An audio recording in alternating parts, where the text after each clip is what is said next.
Hey, welcome everybody. Listen, sorry for the delay. My name is Dennis Brown, and this is my weekly Freight Broker Bootcamp Live. I assure you the delay will be worth it. We had a little bit of a minor technical difficulty. I have a guest today, and that gentleman is a past student of Freight Broker Bootcamp. He's a solo broker, and he's doing $2 million plus in sales as a broker during what everybody is deeming as this major freight recession. And the sky is falling and the world is going to end and everybody's going to go out of business. That's all I hear from the media. But yet this guy's doing over $2 million a year in sales. And so we're here to find out how and why and what's going on. And so I'm going to introduce him in just a minute, but let's start with this. For those of you that are coming live, hit me up in the comments with the city and state you're logging in from. We'll do some quick shout outs. Then the agenda is going to be like this. We're going to do the interview, and then we're going to do live Q&A at the end. Maybe we'll do a giveaway if we have time. We probably won't, but we're going to do the interview with my guest, and then we are going to do live Q&A at the end. So stick around to the end if you're running any, if you have questions. I think you're really going to enjoy the guest today. And it's a great opportunity for you to kind of pick his brain, and we can both chime in on some of the issues or challenges or questions you guys have. So without further ado, Michael 46 from Orlando, welcome. Mustafa from Tracy, California. Fernando from PA. Elke from Olive Branch, Mississippi. Coach from St. Louis, Missouri. Angel from Lehigh Valley, PA. We've got Veronica from Oklahoma City. Abdul from Phoenix. Kat Moody from Orange County. We've got Luke Thornton from Moss Lake, Washington. Derek Rice from Little Rock. Mark Townsend coming in from Eagle Point, Oregon. Corey from Billings, Montana. Jomo Mighty from Fort Lauderdale, Florida. Zoran from Macedonia. As usual, welcome. Michael from Zephyr Hills, Florida. James Ballard from South Carolina. Jason Rouse from Olivia, Minnesota. Tomasita from Mesa, Arizona. TBD from Memphis, Tennessee. And Mariella from Boston. Welcome, everybody. Listen, thank you so much for joining me. Hoping that you guys are not having any tech issues. Let me know in the comments if there's an issue with the video or with the audio. Not that I can do a whole lot about it at this point, but I do want to know that you guys can hear and see everything okay before we start the interview.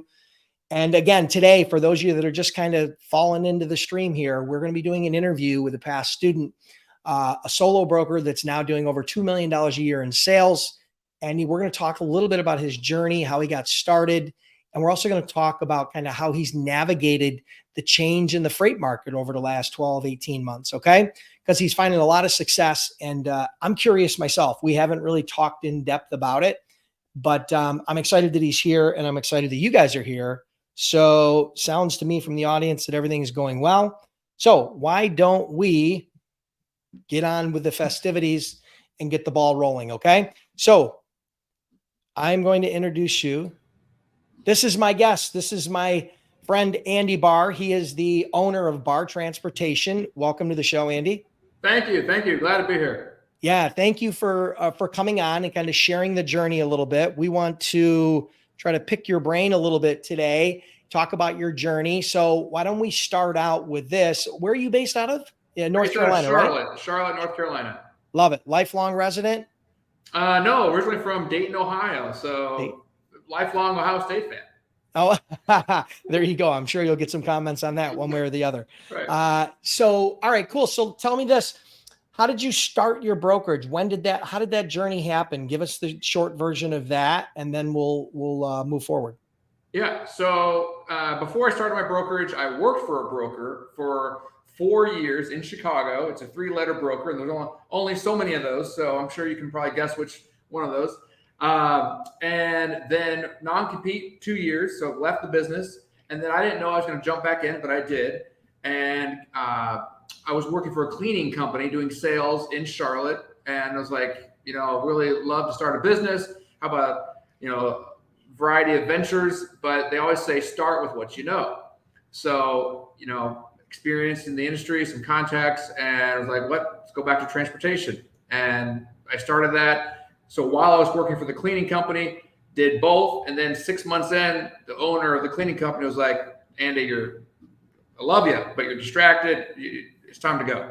So, it was a gentle push, but the push I needed. Love it. So that 3-letter brokerage, I guess you guys can all take your guesses there, but here's what it wasn't. It wasn't LDI, my old company. And we'll make it easy on you. But yeah, so that's interesting. I want to dive into that for a minute because I get a lot of questions from people in the audience where they were working for a company like that, or big or small, and they had some sort of a non-compete, and they always want my opinion. And I'm not a lawyer and I don't play one on TV, but I tell them, like anything else, there's a risk involved in it. So how did you assess that? I mean, you decided to step out for a couple of years. Was it because you just weren't feeling the industry or seeing the opportunity, or was it because that non-compete really just kind of held you back? So I didn't know I was going to get back into it. I was burned out. Honestly, after 4 years, I was burned out and was like, time to do something different. Yeah. And it just meant, I was a loan officer for a year, and then I was like, okay, let's move to Charlotte where I got family, weather's better, and I was like, well, I was kind of good at that transportation thing. Let's look at that. Yeah. Oh, cool. So you dove back in. So you started your brokerage in what would you say? I think you said April of 19. Correct. April of 19. Yeah. All right. So talk to us about that first year. What did you do in sales from startup that first year? If you can share maybe gross and net. I mean, I know, everybody has a different story there. Yeah. First year was like, 8 or 9 months for the first year. And that was like 800 grand sales. Great. Yeah. So that was, and I had contacts, right, in the industry. So I called my old contacts back, but not everyone picked up the phone, obviously. And that was on the shipper side. But then also it's like, well, how about the carrier side? No carrier wants to work with you when you have zero credit. So you do a lot of comm checks and things of that nature, but you got through it, and it is feasible, right? Obviously. So, you got to do a 40-50% down before you even, or you're loading or something like that. So you got to navigate those waters, but you get through that year or two, and then you have credit and carriers work with you. So it's just finding a way, right? Like Tony Robbins says, you don't lack resources, you lack resourcefulness. Yep, absolutely. 100%. All right. So that was 19. Talk to us about 20. So first year was a little slower than you maybe anticipated. You had to navigate the startup challenges that everybody goes through, but it sounds like you did it fairly profitably in your first year of startup. Talk to us about 2020 and then maybe 2021, and then kind of give us the breakdown of that growth. Yeah. 2020, that was like, I think, when did COVID start? I think March or something of 2020 or yeah. So, I do a lot of food. So thankfully I wasn't, doing building materials or something like that, for apartment buildings. So yeah, I mean, I was protected. There were the big surges, but like anything, just prospect, pick up the phone. It was pretty much old school, just call. So what'd you do in revenue in 2020? 2020, I think it was ballpark 1.5 or 6. I'll have to look back. Yeah. 500 or 600? 1.5 million. Oh, 1.5. Okay. 1.5 million. Okay. And then what about 2021 roughly? 2021, 2.2. And then 2022? 2.3. 2.3. Oh, look at that growth. Look at you, still growing. And then this year, if you had to guesstimate where you think you'll fall this year, assuming no major fallout or windfalls, where do you think you'll be? The target's 3. That's the target. Yeah. So we'll somewhere between 2.5 and 3. Exactly. Perfect. Love it. All right, great. So let's talk a little bit about your niche. You mentioned the food industry. So food and beverage, that's your niche? Yes. Was that your niche when you were at TQL and you just crossed it over, or was that a new niche that you really kind of investigated? Yeah, it was my niche, and I just kind of stuck with what I knew. And currently we do about 90% reefer. Love it. Okay, great. So you took some experience that you had in your former life and the knowledge that you gained there and some of the contacts, and then you leveraged it to start your business, which, I mean, that's the ideal situation, right? Not everybody has that. When I started in 2003, I had no experience as a broker. I didn't even know any shippers. I mean, I had no personal relationships with shippers, and I didn't know any carriers. And fortunately, it worked out. But you were able to tap into that. And I think a lot of the people that are listening to this, whether you're a truck driver or a truck driver's spouse, or you worked as a shipping manager, or maybe you worked as a dispatcher, you probably got some contacts, right, that you can leverage to help launch the business. And so, all right, so that niche, food and beverage. So why did you decide on that when you were a TQL, or did they kind of assign you to that niche? What was it about that niche that attracted you? So when I was at TQL, they had this program where you stay up till midnight and you tag prospects.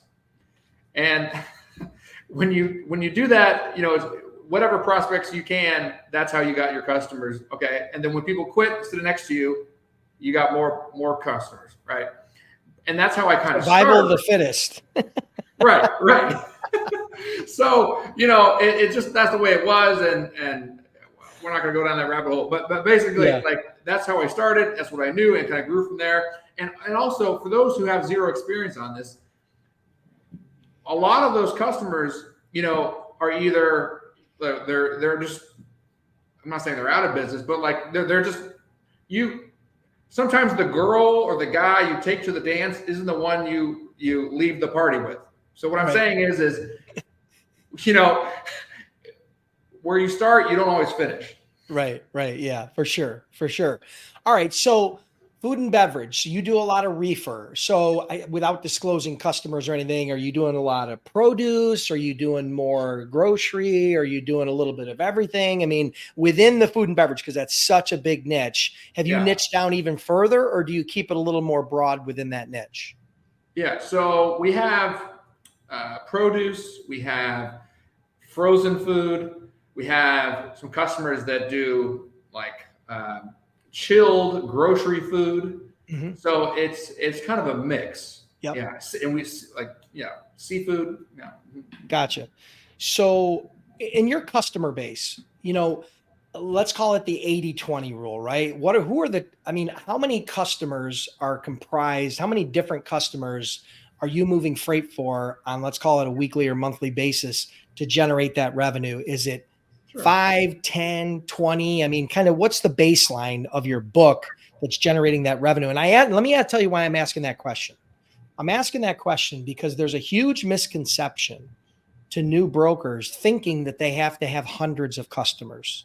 They're like, oh my God, I got to have hundreds of customers. I'm never going to be able to stop cold calling. I'm never going to be able to stop beating the phones.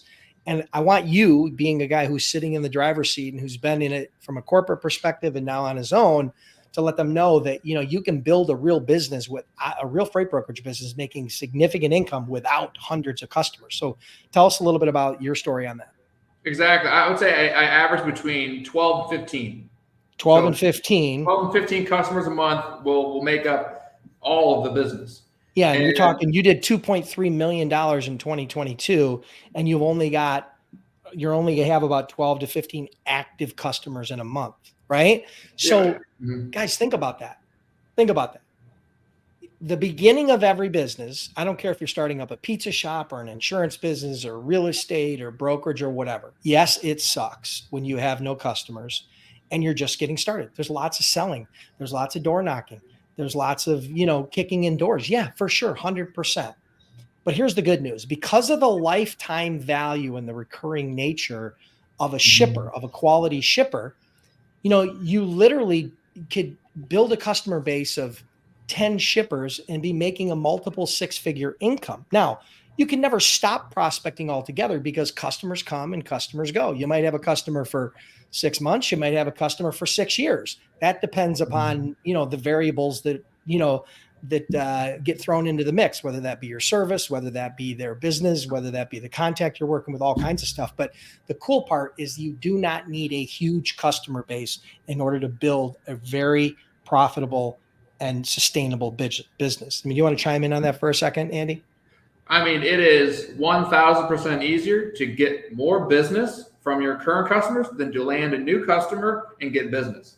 So obviously, the first thing you want to do is you want to explore everything about that customer in all avenues, outbound, inbound, and then from there, spider web from there, suppliers, competitors, where are they going, right? Receivers, just spider web from there, because it's a lot easier to say, hey, we just delivered at 8 a.m. today. Thanks for a fast unload. By the way, ...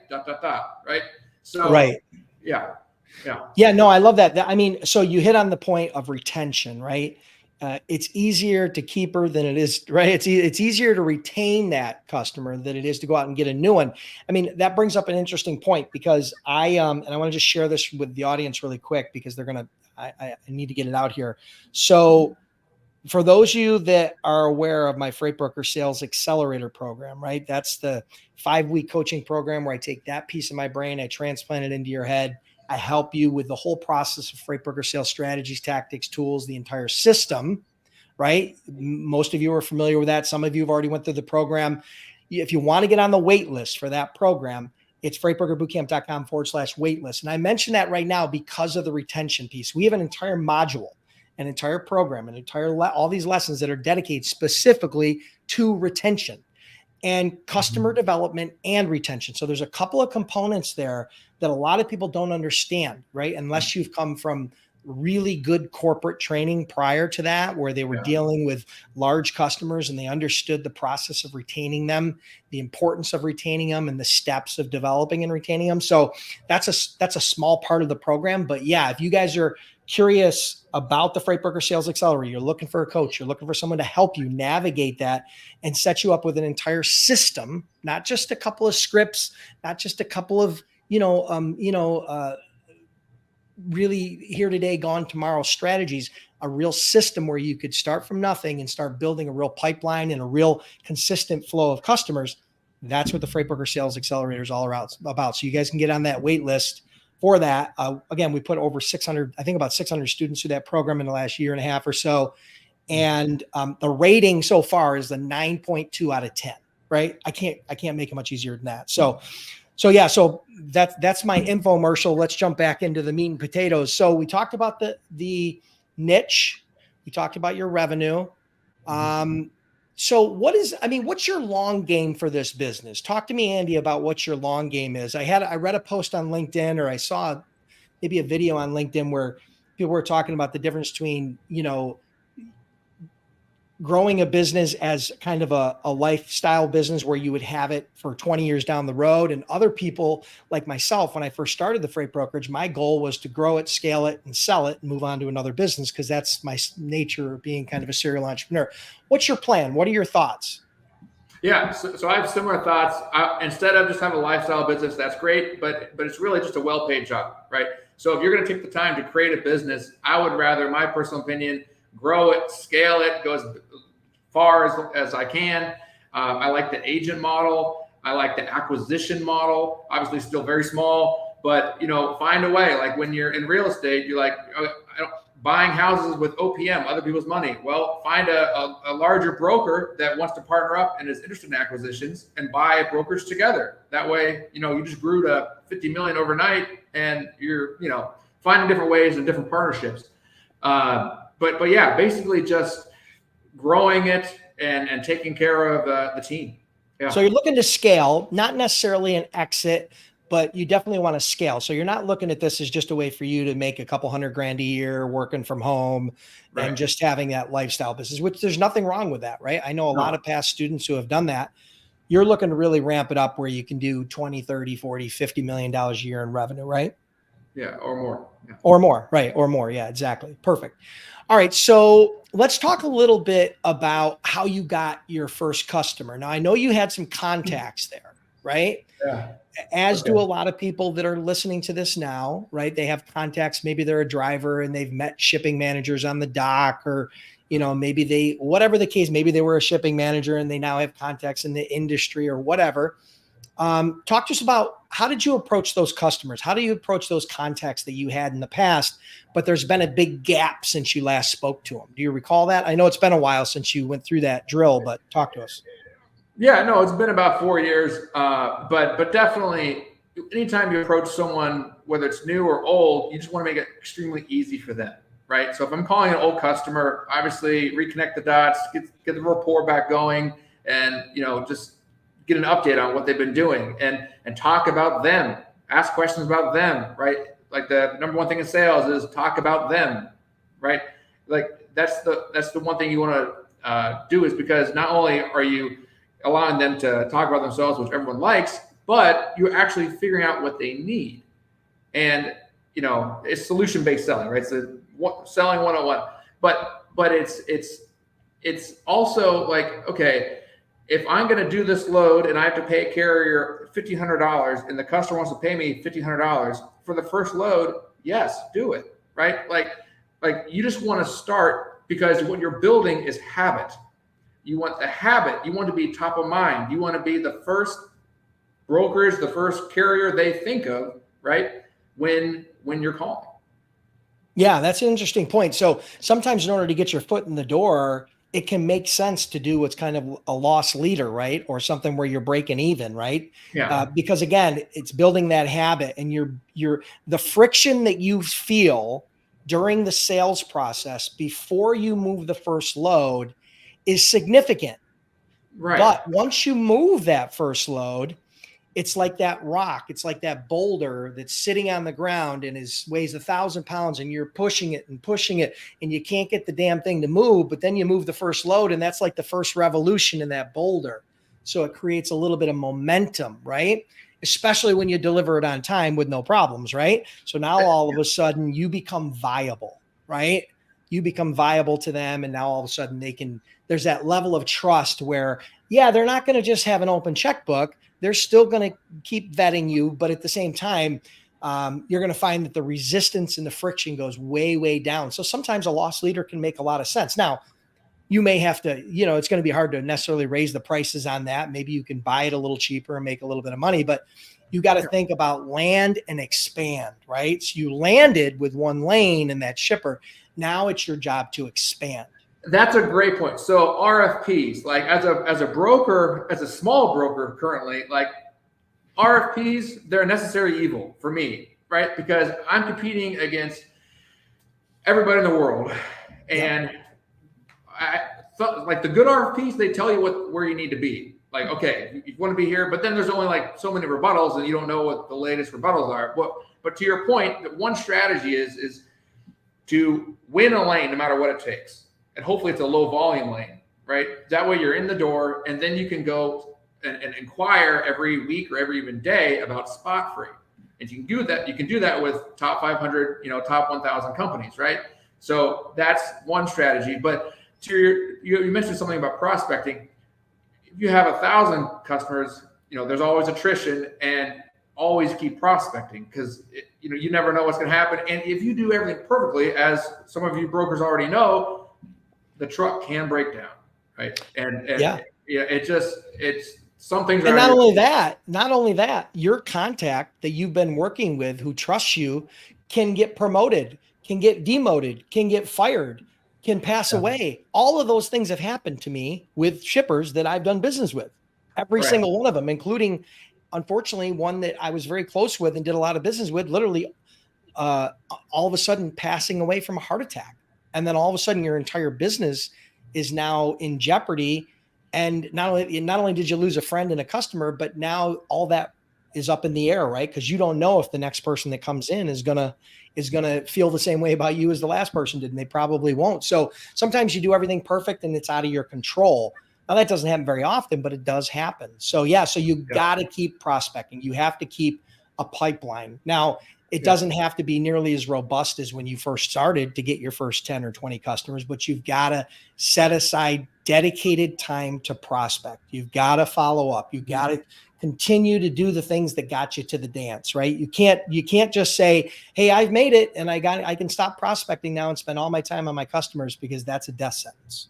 Yeah, it's kind of a reframe too, like, because you can say, okay, well, I've got to cover freight this morning, so I only have this afternoon to prospect. So you can kind of reframe and be like, I only have these 2 hours to prospect today. That's it.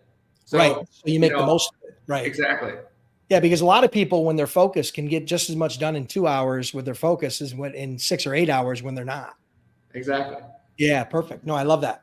All right, cool. So let's talk about if you were prospecting now, you've exhausted your warm market, the people that you had relationships with. That probably went very, very quickly. Within the first few months, you were like, oh boy, who am I going to call now?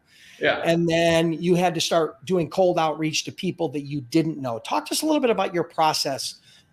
Maybe how you prospect for shippers now when they're in a cold market. Maybe they're not warm or referral, or they're not part of your current delivery or pickup locations from your existing customers, but they're truly cold, whether they be on LinkedIn or just something you found online. So I do kind of a variety, right? So there's video messages on LinkedIn, which have so far, and I've done maybe not that much, a couple hundred messages. I would bet a 20% response rate, which is insane. Okay. So, I mean, 20%, and this is everything from the COO or CEO all the way down to the shipping manager, right? That reaching out to you. So video, LinkedIn, I think Dennis, you did an episode recently on that. Like that's really, really a key nugget. Were you doing it prior to that training I did on it? It was so fun. In maybe 3 weeks. Oh my God. I love it. I love it. Yeah. Listen, guys, you got to understand, I preach being different. And I can tell you right now, nobody is using video to prospect. Yeah. Nobody. And like cold calling is useful but not efficient, right? So it's like it just for peace of mind, for sanity. No one wants to cold call 200 calls a day, right? So if you can mix it up 50 and 50 or 100 and 100, whatever your hours are. So mix it up so you can stay sane and you can just have fun, doing it.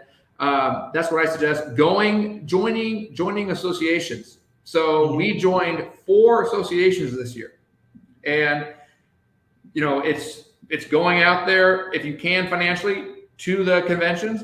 But what I'm learning quickly is don't go or think twice unless you have meetings preset, right? So typically when you sign up for an association, they give you a member list, right? And sometimes they give you the attendee list of the upcoming event. Who's registered, who sponsors, so you can start to reach out to them, calling, emailing, video messaging, and start to get those meetings. And that way it's a productive meeting in person. And you don't have to join the largest ones. Sometimes the smaller ones are better because they're more mom and pop type companies. And there's nothing better than a mom and pop shipper. There's low decision-making. It's fast decision-making. It's extremely efficient and enjoyable, quite frankly. Yeah. So you talked about, and the thing is this here, that I want to talk about the video messaging first. The video messaging is nothing more than a different form of cold outreach. You still don't know that person. So it's cold outreach. And even though it's on LinkedIn, it may be a little warmer because they've seen your profile and they've done a connection with you. So there's a little bit of warmth there. The thing is this, it's about the messaging. Just like on a cold call, you've got to have a hook, right? You've got to figure out a way to be different. So whether you're doing it over the phone or you're doing it face-to-face or you're doing it through video, it still has to be good messaging, right? You still have to stand out. It can't just, there's an old adage, and it might not be appropriate, but just because you pour syrup on shit doesn't make it pancakes, right? Just because you go to video messaging doesn't mean that all the shippers are going to start coming to you. It's all about your messaging. It's all about your hook. It's all about your delivery. So it takes a little bit of practice, but I like what Andy said about breaking it up, using LinkedIn and maybe using some email and using face-to-face and using some cold calls. I preach a multi-channel outreach strategy, and I'm a big believer in having a defined sales cadence where day 1, you do this call. And day 2, you do this action. And day 3, you do this action. And day 4, you do this action. And what happens is cumulatively, it's that old adage, right? Normally 1 + 1 = 2, but in this case, 1 + 1 = 3. And that's that cadence that you have. That's that multi-touch point outreach strategy. And it makes a huge difference in the number of contacts that you can make and the quality of the conversations that you have. So, I mean, I'm a big believer in that. It's coming full circle why you're doing so well and why things are continuing to grow for you, even during a downturn in the freight market. So anything else you want to add about the sales side? I mean, whether it be in prospecting or anything around there that maybe you've learned since post TQL in your own business that has kind of made a huge difference? Yeah, and I joke a lot about Cheeky Well, but I learned a lot there. Like, I cut my teeth. I mean, learned a lot, right? So, it's where I learned, and I thank them for my experience. Yeah. You mentioned like having a cadence and sticking to that, and I'm a firm believer of that as well. Like, I plan my day. I don't let my day plan me, right? So in the morning, I do the most impactful, influential things I can do. So whether that's hosting a podcast episode, right? We're taking advantage of leverage in media, right? Or hitting a referral source, because I'm not hitting one shipper, I'm hitting multiple people, right? And then in the afternoons, that's when that's prospecting time. So it's just making sure you have a plan and sticking to it, because if you just have a blank Outlook calendar or another system you use to organize yourself and there's nothing on it and you're just starting out, you can get a little discouraged. So it's like have a plan and then work the plan. Yeah, I'm a big believer in what I call batching, right? And time blocking. So when you can batch, 2 hours of time to prospect, it's way more impactful than doing 10 calls and then going and doing something else, and then doing 5 calls and then going and doing something else, and then doing 15 calls and going and doing something else, because you get a certain amount of momentum, right? And you get a certain amount of energy, because let's face it, prospecting pulls a lot of energy out of you, right? So you have to be focused. So I'm a big believer, if you got a short amount of time to prospect, say you got 2 hours in a day, for most of you startups, you should be spending 8 hours a day prospecting, right? Because you really don't have any customers to be covering freight for. But if you got a small amount of time to be prospecting, you really got to time block that. And then your other activities too, whether that be follow-up or quotes, or whether that be whatever you're doing on the other parts of your day. I'm a big believer in time blocking. So it sounds to me like you are as well. You try to stay very organized. And again, like anything else, fires happen, things happens, and we have to be fluid, right? A truck breaks down, whatever, something happens, we got to recover a load. Yeah, that comes first. Customer success comes first, and then we prospect. But try to schedule it into your day. And if you do, you'll find you'll build that muscle, you'll build that habit, which will inherently build your pipeline and build your business. So, yeah. All right, go ahead. Anything else? Oh, yeah, 2 things. So, and as you grow, as soon as someone can do what you're doing 75% as good as you're doing it, delegate it, because it'll free you up so you can continue on your core competency, which is probably selling. Yep. 100%. That's where this is where a lot of brokers fall down, phase 1 to phase 2 of the business, right? Yeah. When it's just them, it's, they get capped out and they're like, oh, I don't have time to prospect because I'm too busy covering loads. That's a high quality problem, but it's still a problem because you're going to, if you don't prospect, your business is going to go down over time. It's just a mathematical certainty that over a period of time, your business is going to go down eventually unless you're prospecting. So when you don't have time to prospect, that's a telltale time that it's time for you to hire somebody to do dispatching and rate confirmations and following up on PODs and all those basic things that you could teach somebody in an hour, right? So that you can spend time prospecting. I love it. Perfect. All right, cool. A couple things, and then we're going to wrap up. So along the way here, I know every startup has some of those situations, those difficult situations where there were learning moments and lessons that were hard fought and very expensive. Talk to us a little bit about maybe the one that sticks out in your mind, the biggest lesson that you've learned, or maybe the mistake you made that kind of really reinforced the fact of how you had to change and approach the business to really scale it to the goals that you're looking for. Yeah. So one that sticks out was I met another broker, and we decided to co-broker together. And this was not double brokering. This was co-brokering. So he managed the shipper, I managed the trucks. And, the loads went great. But when it came time to pay, it was a little like crickets. So it was about $24,000 worth. And I did get paid eventually, but I had to, use Baxter and Bailey, the collection agency. And within a year and a half, I got paid. So if you probably cost you 30%. Yeah. Well, I think it was 10, but yeah, okay. I mean, it was basically I didn't make anything on the business, right? So it was a lesson learned. And I'm not unhappy that I had to go through that, because I learned, and I don't know if I would do it again, but it's more of just like, okay, I wanted to, because I've heard about, that going well and stuff like that. So I'm not saying don't do it. Just vet those co-brokers, diligently, and don't be in a rush to get into a relationship with them. And, it can be hard, right? Because when freight's down, you could be like, oh man, you got these 5 loads for this week, and here they are, So just a little warning about that. I think that's valuable. I tell everybody, listen, co-brokering can be great, but I do not recommend you build your business upon that foundation, right? You need to have your own shippers, shipper direct, right? And you need to have your own carriers, carrier direct, depending on which side, sometimes on the co-broker side, you're on the shipper side or the carrier side. But ultimately, the foundation of your business should be your own carriers and your own shippers.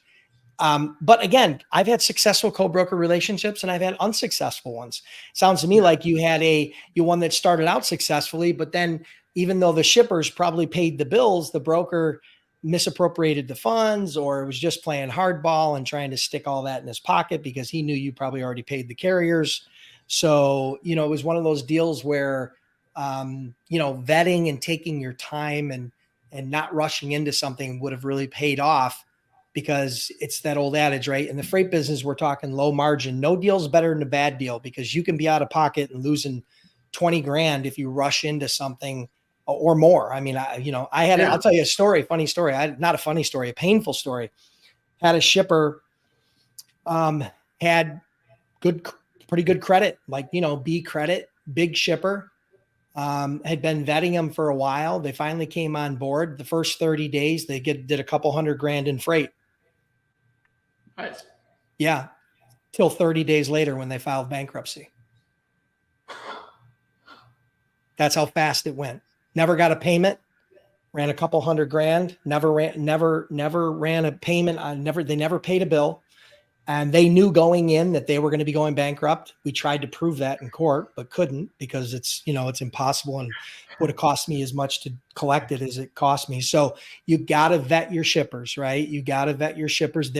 In retrospect, in hindsight, there were some signs that we should have kind of paid attention to, but we maybe rushed in a little bit because of the opportunity.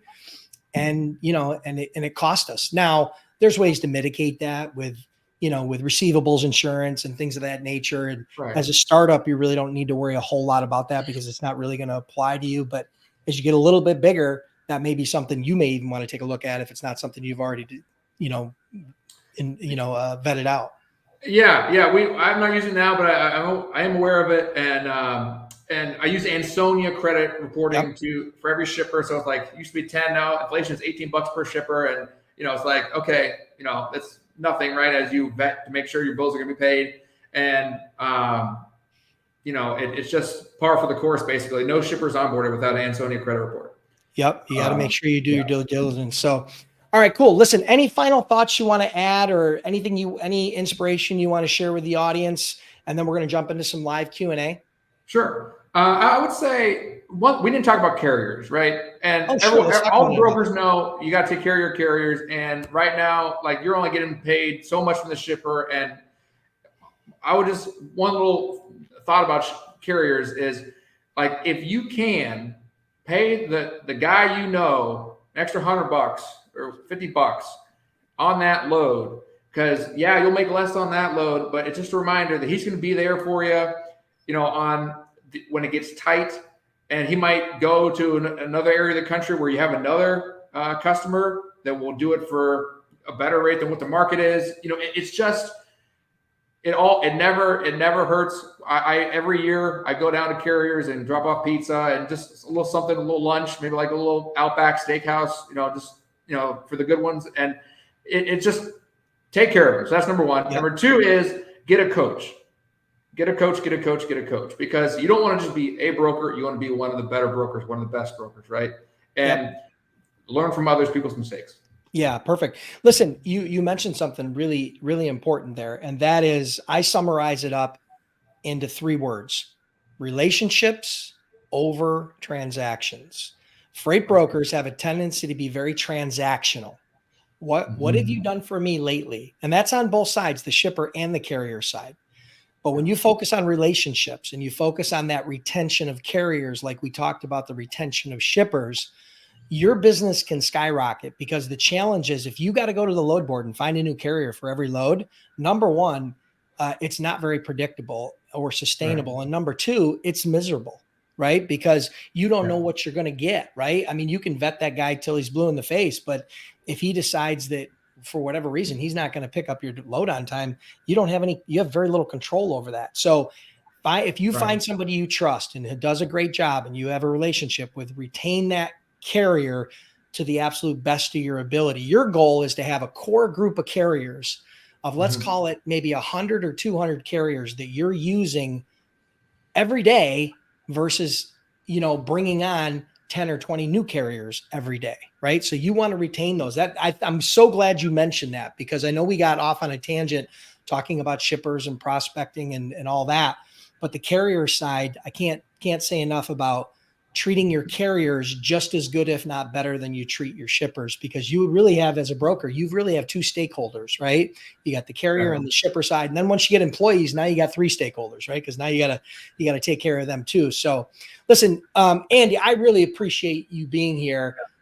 Listen, tell us how people can connect with you. I know you're looking to add some agents shortly down the road here. Tell people how they can reach out to you, connect with you, and who knows, maybe someone on here will join the bar transportation team down the road.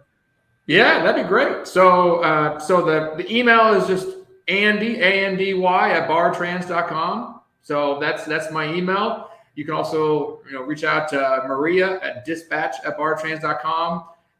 We have 3 podcasts. We have Carrier Conversations, we have Food and Beverage Leaders, and we have Truck Broker Talks. We just launched last month. That's got 1 episode so far, so just launched. But you're also on LinkedIn. What's that? And you're also on LinkedIn.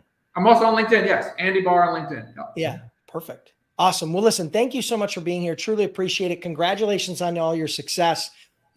After this conversation, I know why you've been able to continue to thrive even in a challenging market. And listen, for those of you that are curious about becoming a freight broker or a freight agent, right? Check out freightbrokerbootcamp.com. Trained over 10,000 students, had this over a decade. Have personally done over $200 million as a freight broker, and we offer a 60-day, 100% unconditional money-back guarantee. So you can check that out at freightbrokerbootcamp.com. And for those of you that are here to stick around for the Q&A, hold tight. We're going to do Q&A in about a minute here. Let's check the time.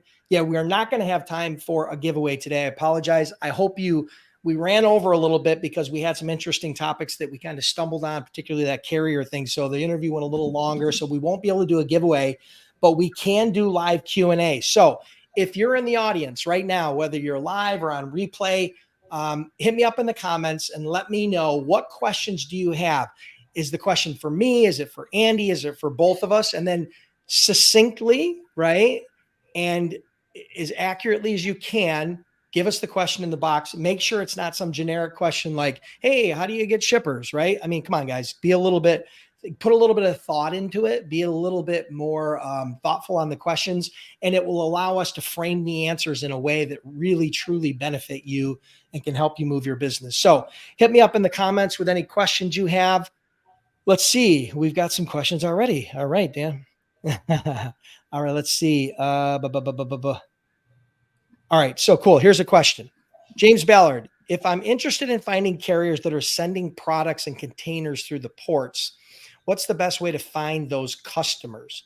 I'm really new to this and need to learn this process. If I'm interested in finding carriers, well, your question threw me off a little bit. You said, if I'm interested in finding carriers that are sending products, you mean shippers that are sending products through the ports, the best way to find the customers. So, Andy, have you done much in drayage or much international or anything like that?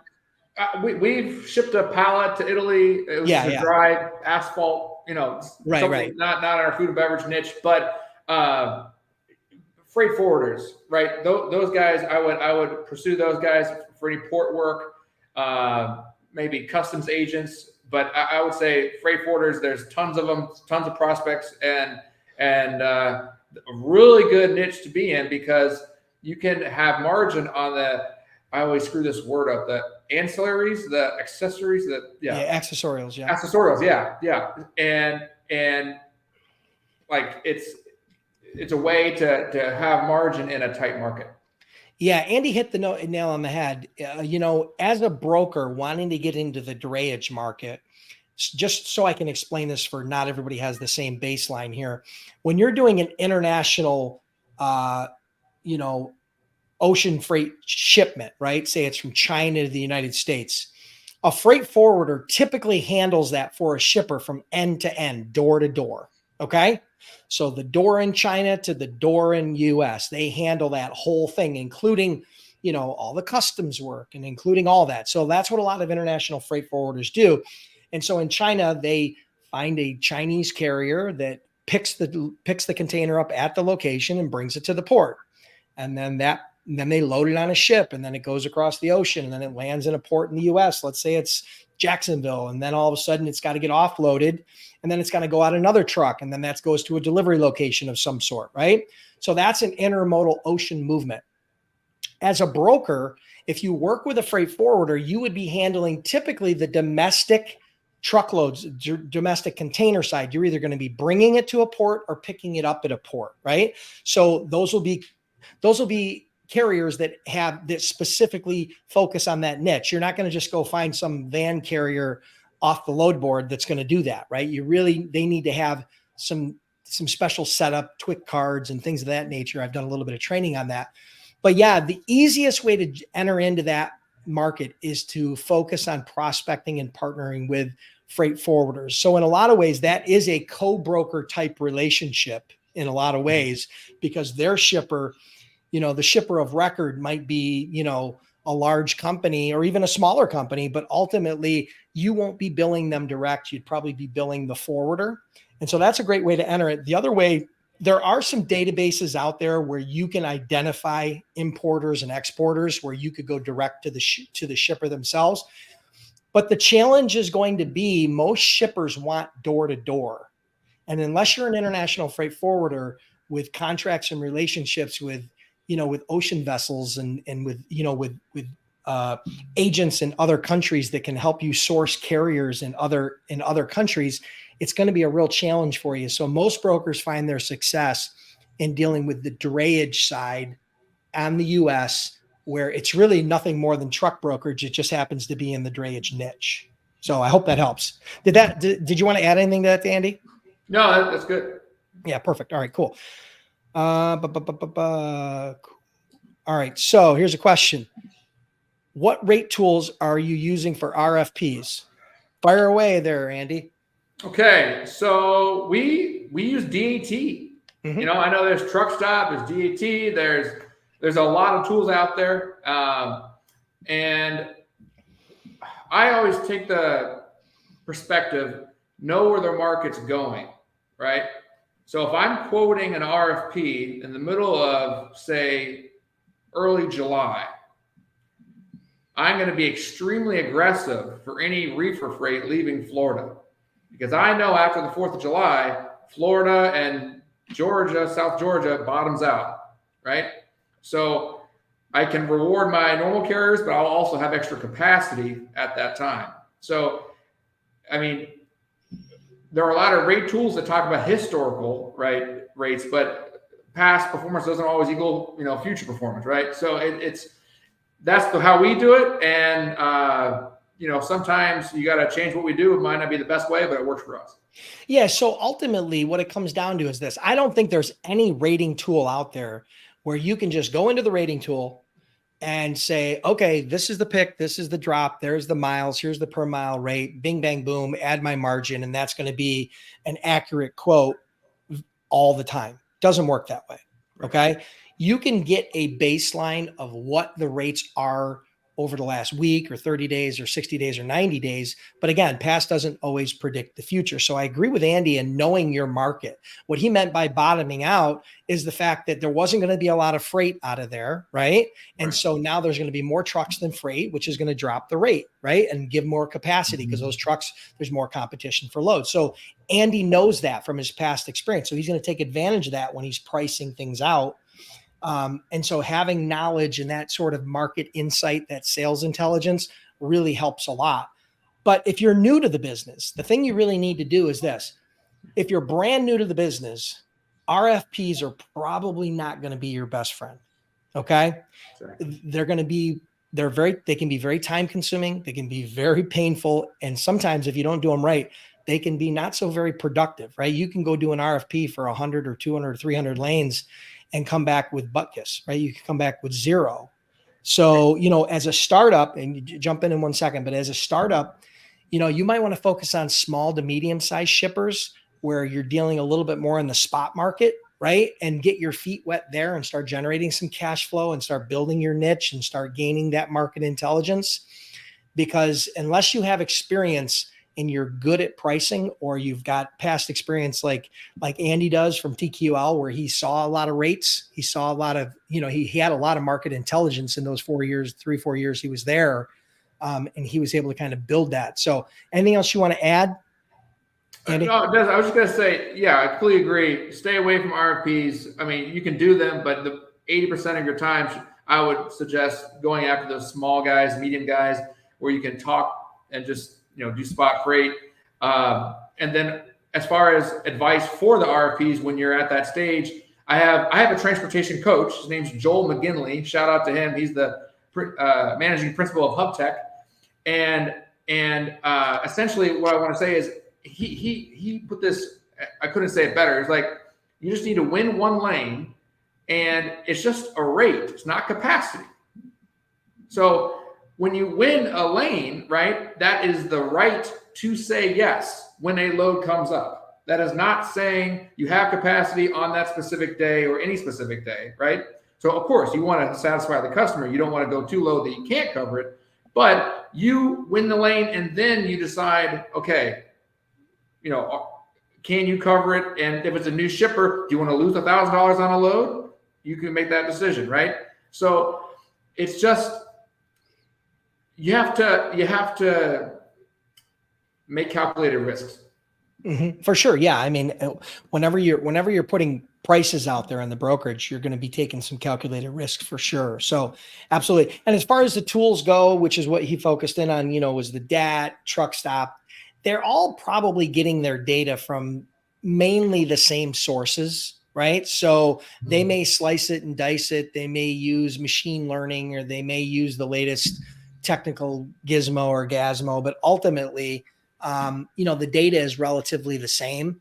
So use that. And then as a small broker, you can validate that by actually talking to carriers, right? If somebody asks you for a quote from point A to point B, post a load or go search lane history, talk to some carriers that have posted their trucks in that lane. That will be the most accurate spot market data of what it's going to cost you for a truck that day. So now you can quote with confidence. You get 3, 4, 5 carriers that are all within $100 as far as what the cost of that load is going to be. Now you can confidently go out and quote that and know not only is there a rate, but you also will have a truck.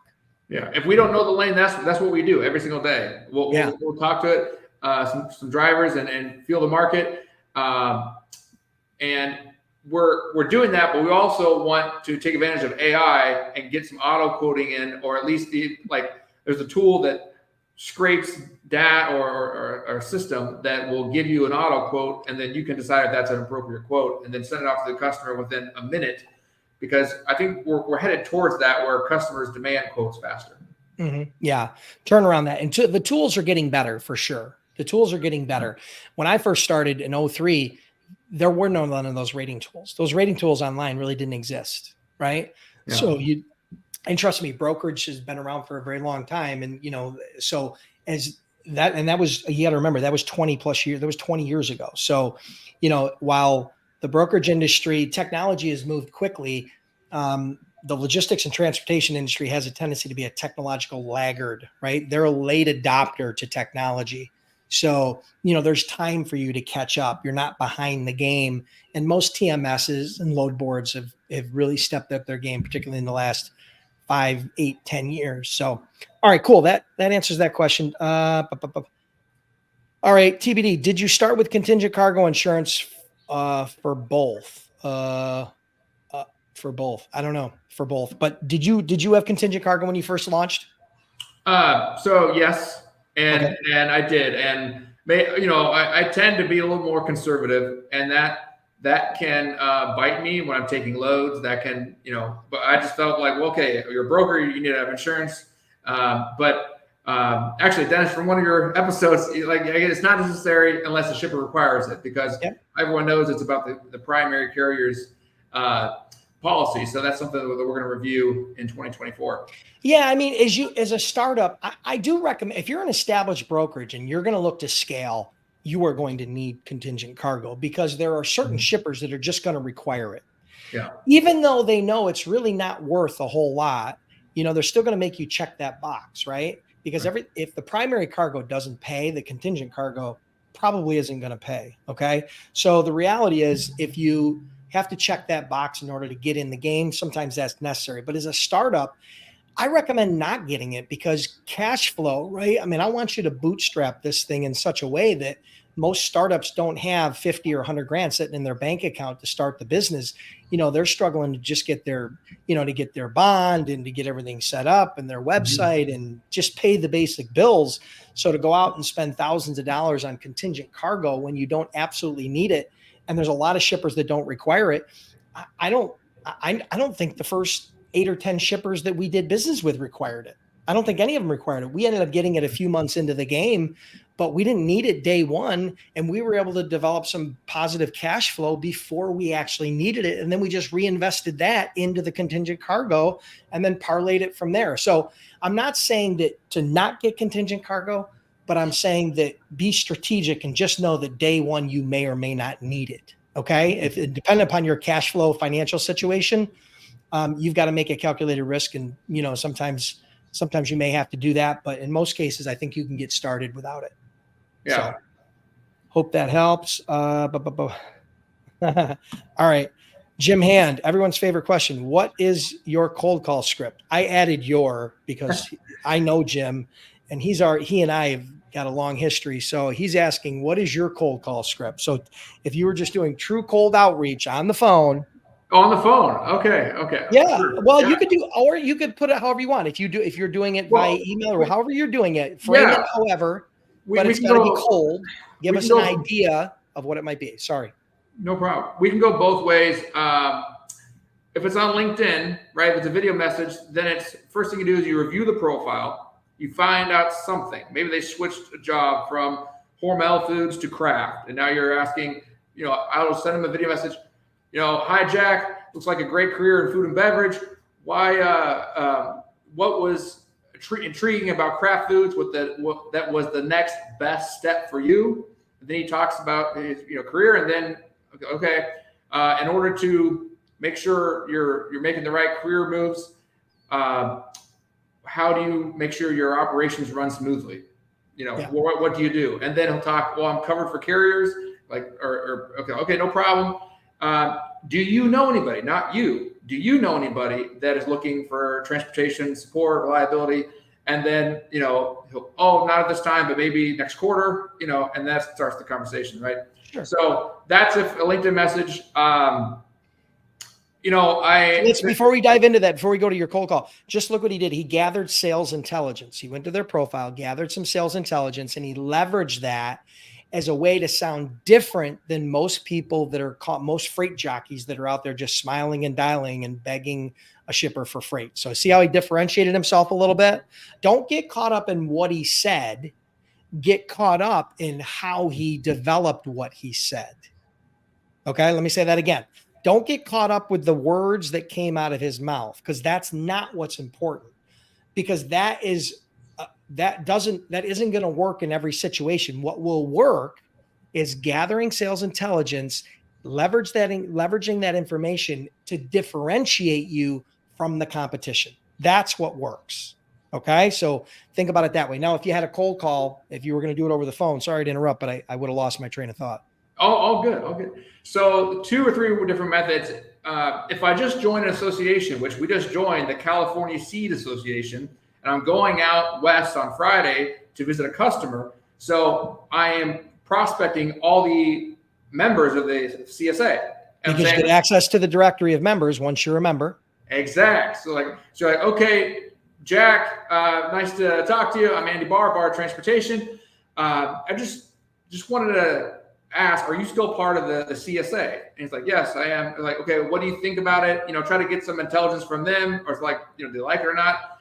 And like, you can continue the conversation. I'm actually going to be there this week or next week. I was trying, I wanted to see if I could set up some additional meetings while I was in California, right? Would that, what are your thoughts on that? Right now, that's just if you're kind of a unique thing, right? If you just join an association, or you're going to go visit a customer and you're going to go be in the area. If it's just a traditional cold call, when I'm talking, which you probably don't do very much because you have two other methods that you just talked about that you spend more time on because it's a better return on investment. But in the event that you did, let's talk about that if you want. Exactly. And you can start it when you're just starting out. My first question was, what's your most common lane? And that's a very operational, and honestly, it's not a very good question to start out because it makes you sound like everybody else. So a recommended question would be okay, Jack, I see you're, in Chicago, Illinois, and you're in the drink space. How are those, Coca-Cola packs selling this week? Completely unrelated to transportation. Like, knock them off their guard, right? And then they'll start with the rebuttals and everything like that. But then you can start the conversation and go into more operations. And after 2 or 3 questions, if you're still on the phone, maybe after 2 questions, if you're still on the phone, then you can ask pain questions. Are you experiencing any pain? Are you experiencing any troubles, any difficulty? If you're not, can I follow up in 6 months? Or next month, right? However your cadence is. And that's what you're looking for, because a happy prospect is a very difficult prospect to sell. But every once in a while, you make 100 calls, right? And you get 2 or 3 that are like, you know what? I actually am tired. This guy keeps showing up late. Product's damaged. He says he's got a truck, but he doesn't. And then you ask, oh, really? Tell me more. Get him to get emotion going, right? Once his emotion, is going, then you got him fired up. And then you can be like, well, Jack, you're probably wondering, how am I any different? Well, here's how I'm different. Boom, boom, boom, boom, boom, right? We track our trucks. We do, a call to the truck once we believe the truck's wheels should be moving to the pickup. If he's not moving when he should be moving and he's 100 miles away, that's a problem. So we make sure that he is moving when he should be, with an hour for traffic, right? Cushion. Yep. And little things like that. So yeah. So so in a lot of ways, you're doing the same sort of thing. It's different sales intelligence. You used industry intelligence because he's in the beverage space. So you used some keywords there and some questions. But the thing is this: the key is, when you're brand new, you still should do everything in your power, whether you're using phone or email or face-to-face or LinkedIn or whatever, to sound different. Because when you blend in and sound like everybody else, it's like they have their hands over their ears. They're just not hearing you. And even if they do, they don't want to listen. So you have to figure out a way to stand out, right? And that's creating a compelling sales hook. Part of that comes through understanding common pain points and challenges and things that are going inside your niche and the space and the industries that you're going after. So you have to keep your ear to the ground and listen to those things and find out things that are very relevant to them. Yeah. Relevant and contextual topics are always going to get a better response than a generic cold call sales pitch. And then you saw he asked questions, and his questions were simply to get the prospect talking. So it's a two-way conversation. Mm-hmm. And secondly, to gather additional intelligence so he could find out if there's an opportunity. It's like anything else, right? If you've got a prospect who's 100% happy with what's going on, you're not going to sell them. And the more you try, the more frustrated they're going to get. So your best bet is just build some rapport, get him to like you, and then set the tone and get permission to follow up with them, because now the next time you have that next leg up because you've already had that conversation. And if you were memorable, he'll remember you. If you weren't memorable, well, then shame on you. Right. And there's two things. When it's slow, when the prospect's slow, that's perfect. That is a perfect time to talk to him because he has time to talk. Right. So and then like in the produce world, right? Very season on, season off. So I've been getting to know a produce customer for the past 2 months, and they just came up with a mini bid that starts in November. We won it. And now it's like, you know what I mean? It's like we build that relationship. Now we have 4 months before the real busy season starts. You don't call them every day, but you touch them every week. And you know, it's actually a really good way to drip on people and to just stay connected. And number two, Dennis had I've been digesting your content, man. The one of the best questions I love asking is, how do I get you a raise in the next 12 months? And maybe I can help. Like that thing is a game changer. It's such a simple question, right? But most people don't have the balls to ask it, to be honest with you.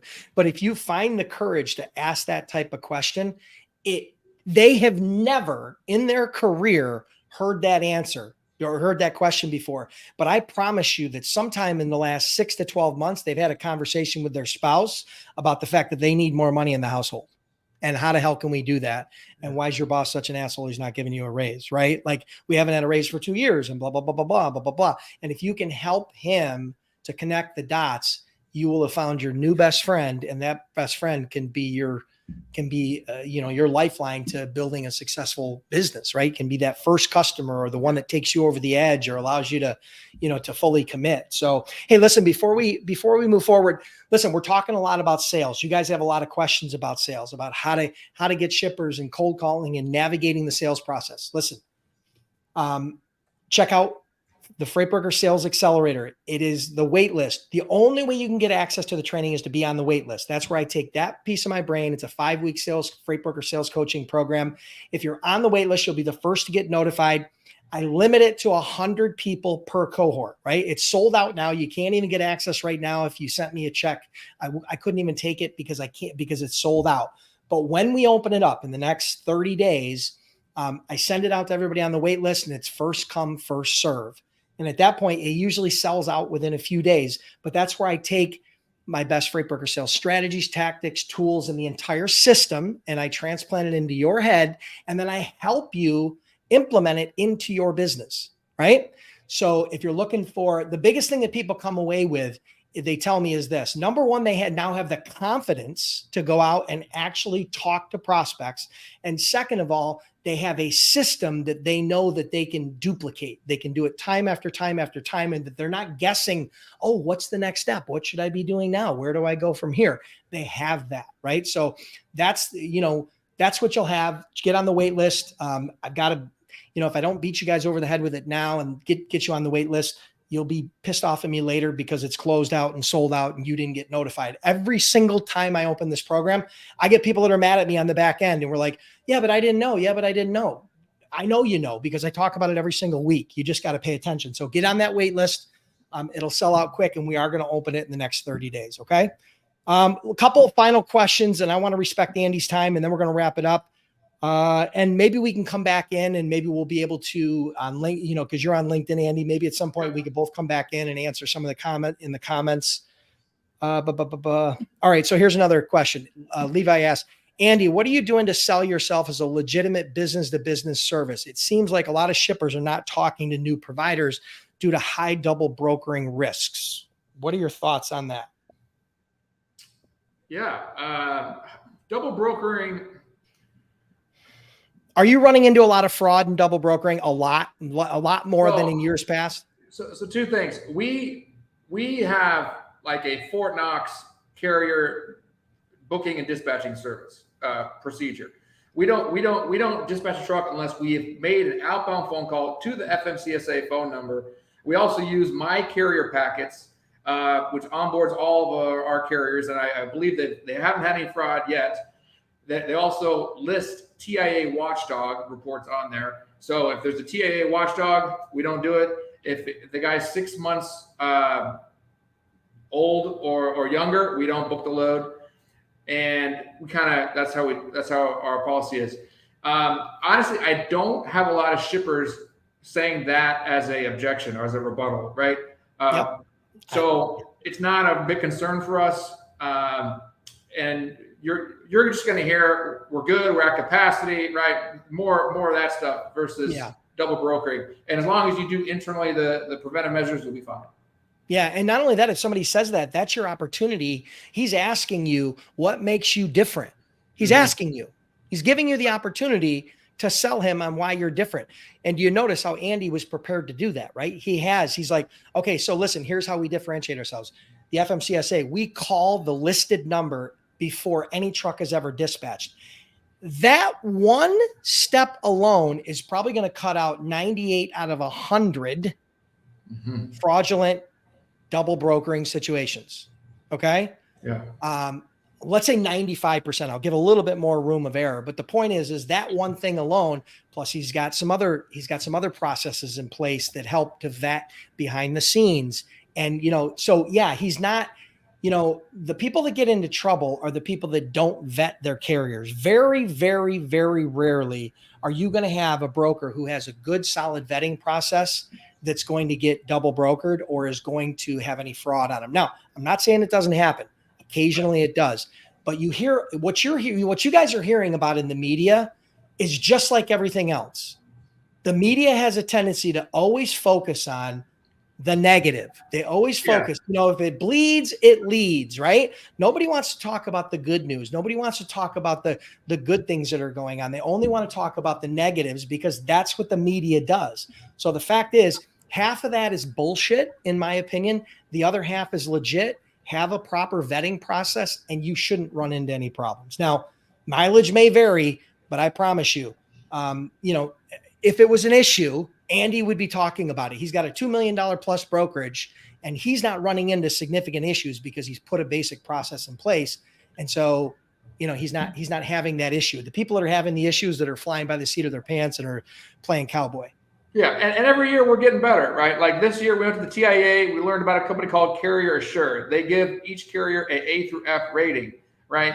And that's just on top of our My Carrier Packets onboarding, our outbound phone call. We do a lot of high value cargo, and we buy our cargo insurance via Load Sure, and they are competitive. They're very good, but it's very important to us. We're not moving $20,000 drive freight, and it's still important when you're moving $20,000 drive freight, right?